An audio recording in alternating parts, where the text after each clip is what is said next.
Always sports, man. I always played, baseball, football, basketball, and I tried stuff that I wasn't supposed to do, like Nordic skiing and all that kind of crazy stuff. So I was always part of a team, like a football team or a basketball team or a baseball team. But jiu-jitsu was my first sport that I got into. That it relies solely on me, not my teammates. I'm coached by Jay Jack and Amanda Buckner, and of course they've been in the sport game since its infancy. So I was aware of it, but I never saw it, live, or on video cassette and actually watched the sport, So I was about 3 weeks into the academy before I saw my first, oh, okay, that's what that is.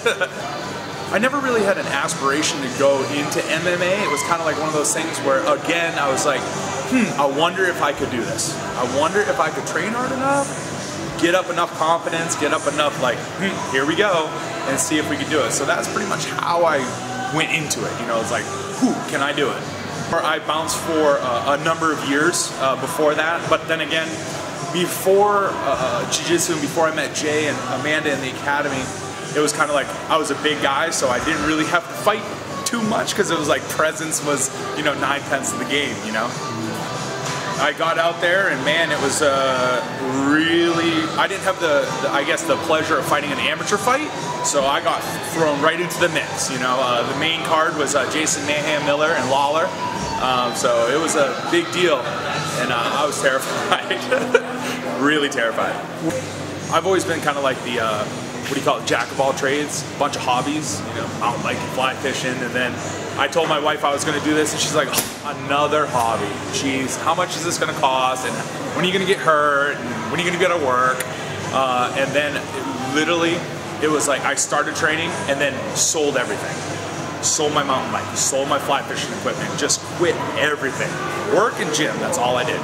That's all I did. I've never been I'm going on 10 years now, and I am in that gym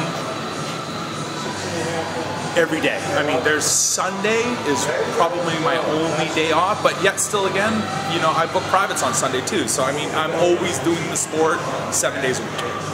At its core, that's what MMA is. It's jiu-jitsu with punches. That's how I see it. Jiu-jitsu, but is in my heart. That's what I really, really love.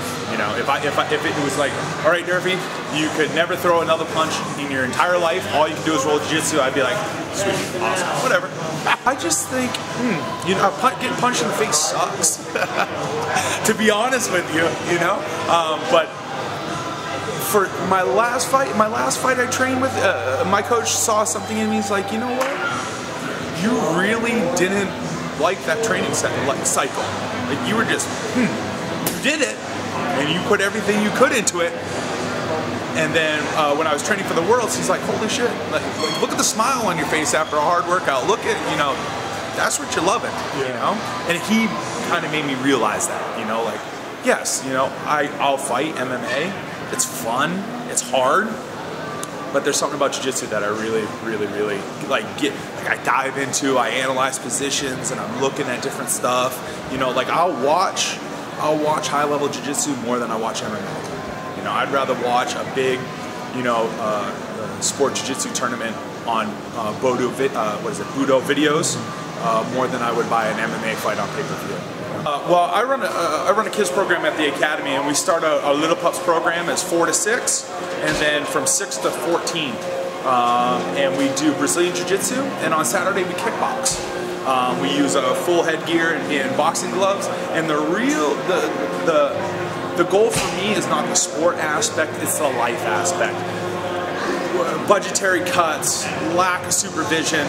Kids are more by themselves and they handle stuff completely different.